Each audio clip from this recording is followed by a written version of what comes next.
Hello, my golfing friends. Mike Durow here at Quail Creek Country Club. And one of the subscribers was looking or asking about squaring the golf club. Very important in golf to get the club face square at impact. But let's clarify that, or try to get it clear in your mind what that means, and do you want to do it every time, and is it something you want to focus on? Okay, first of all, golf club, your arms are longer than just in your body, but here is a thing sticking out of my body. In fact, I'll put it right out of my belly button. When I turn in golf, you have to turn, things are going to open up. This club is going to open. In other words, it's not going to stay like that, because I have a center here, it's going to open. What I do in golf is I move my body back and I want it to square. That is perfectly at the camera. If I spin my body too fast, it might be open, and if I close it too soon, I hope you can see that it closed too soon. If I close it too soon, the ball will go left or hook.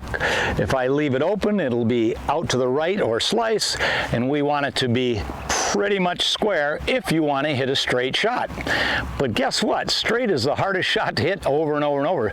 So the pros generally hit a draw they can do every time, or a fade they can do every time. And fades and slices used to be a bad thing, but now the guys are strong enough that they're hitting power fades and they're actually easier to repeat.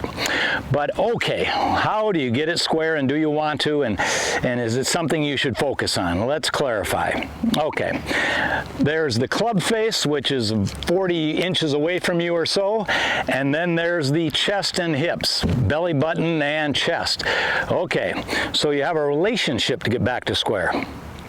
Okay, so the club travels much farther than my belt buckle. It travels much farther than my chest. And so when I come down, I can't just spin my chest and belt buckle. I'll leave the club face way behind, and it'll be way open. Okay, even if I tried to roll it with every part of my body, my hands and everything, I probably wouldn't catch up to my inside, because my hips only go 3 inches. So if they take off racing, my club will never catch up. Okay, so golf club squaring. Okay, that means that if my hands are good, by the way, a natural grip. Now, if I had a really strong grip, like thumbs way to the right, would that make it easier to close the club face? Of course it would, because if my hands are or if they are really strong, they will tend to close too much. So I should hit a hook there, but it's really weird that some people with the strongest grips hit the worst slices, because they got to that grip because they had a really fast body and they still leave the face open.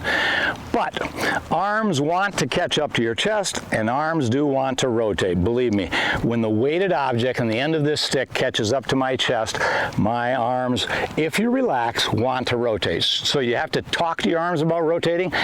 I don't think so. I've been playing for 50 years. I think that you should wait with your arms and let them catch up to your chest. Because if you're trying to think in that 0.3 seconds from bell tie to bell tie, you are probably way too conscious of what you're doing with your arms, and nothing will be free or good. Okay, to hit a draw, the club face closes a degree to 4 degrees or 5 degrees to your target line, or to your swing line. Sorry about that. There are 3 swing paths. In to out, that just means this. The club comes from behind my hands. This is even with my hands. See that, camera? This is behind my hands. If you swing the club from in to out too much, of course the ball would start right because it's going in to out, but if your club face is closed a little to that line, the ball will draw. How much it draws is how much it's closed compared to that line. That's an in to out path. Out to in is when the club goes this way. The club is outside of my hands. This, by the way, is the delivery zone. You need to be pretty good or understand your delivery zone, because when I spin my body, that's outside my hands. The club is going to go left, but if my face is open to that path, the ball will cut. Sometimes a cut is beautiful. You can get a hole in one if you start it left and it cuts back in the hole. What you want in golf is something you can repeat. Your brain can step up to a hole and say, hey, I can do this. I can turn my shoulders, get my arms here, make this little weight shift, and I can seem to repeat this motion that hits a shot shape that matches my eye. What do I mean by my eye? I've been beaten by guys that hit a nice little boop, cut every time. In fact, they can count on it. Now, I might hit a long, big draw, and they wish they could hit it like me, but guess what? They can beat me with their score as long as they can hit a shot that they can repeat. Okay, so grip has a lot to do with your club face. Obviously, if I get strong or weak grip, it's harder or easier to close. But then there's rotation going on in my arms.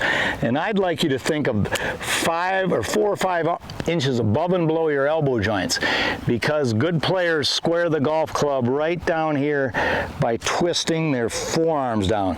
They don't flip their hands, okay? They bring their forearms down right in front of their chest, and they hit a ball right there, and the club face is square. And most of the good players want it to be stable, so they're stable through here. They are not flipping a lot. But if you want freedom, you might be a player that can get it back and be really loose and go flip it. And if you can make that work, more power to you, but most of the pros are more stable, and that just means their hands get right in front of them and they kind of move with their legs a little bit right through here like this. So a little more stable in that area instead of flippy. But whatever you can repeat, keep doing it, as long as you understand that the golf club has to touch the ground, and the more relaxed you are, the faster it'll go.